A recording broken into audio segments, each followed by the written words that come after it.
आणि या ज्ञानोत्सवाला आवर्जून आपल्या परिवारासह आपल्या मुलाबाळांसह उपस्थित असलेले सर्व माता भगिनी बांधवांनो आणि बालगोपाल मित्रांनो, पहिल्यांदा मी तुमचे सगळ्यांचे मनापासून आभार मानतो, आपल्याला धन्यवाद देतो की आपण आमच्या एका छोट्याशा आमंत्रणाचा मान राखून एवढ्या मोठ्या संख्येने उपस्थित राहिला, त्याबद्दल तुमचे सगळ्यांचे मी मनापासून आभार मानतो, आपल्याला धन्यवाद देतो।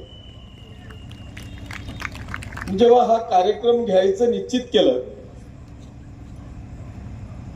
अस्मिताताई राहून गेल्या, सॉरी, जेव्हा हा कार्यक्रम घ्यायचं निश्चित केलं त्यावेळेस मला अनेकांच्या अशा सूचना होत्या सर की आपण एखादी हिरोईन आणावी, गायनाचा कार्यक्रम ठेवावा आणि मग प्रचंड अशी पब्लिक त्या कार्यक्रमाला येईल। पण मी त्यावेळेस सगळ्यांना ह्याच सूचना दिल्या की तुमचा सगळ्यांचा मी मान राखतो, परंतु मला ज्याला खरंच या ज्ञानोत्सवाचा आनंद घ्यायचा आहे, या ज्ञानोत्सवामध्ये सामील व्हायचं आहे, मला अशाच लोकांची ह्या कार्यक्रमाला आवश्यकता आहे।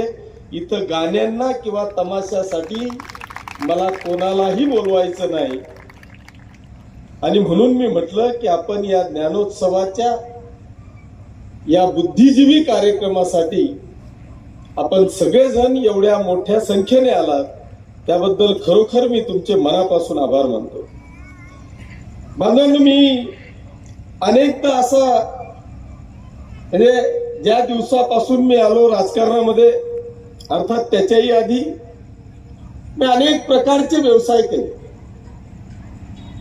आणि त्या सगळ्या व्यवसायांमध्ये तुमच्या सगळ्यांच्या आशीर्वादाने मी यशस्वी झालो। नुसता व्यवसायात यशस्वी झालो नाही, तर व्यवसाय सांभाळून तुमच्या सगळ्यांच्या कृपा आशीर्वादाने व्यवसायाच्या बरोबरच राजकारणामध्ये सुद्धा यशस्वी झालो।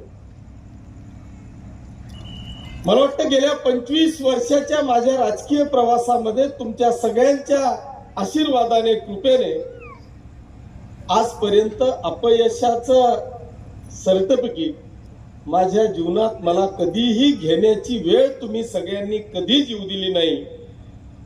हे माझं सगळ्यांच्या कृपेने हे माझं मी भाग्य समजतो। पण मी आज वेगळ्या विषयामध्ये जातोय, ते म्हणजे या ज्ञानोत्सवाच्या या नर्मदा इंटरनॅशनल स्कूलच्या रूपाने।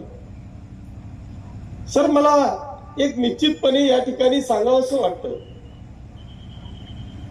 की मी कधी कधी विचार करतो की आमचे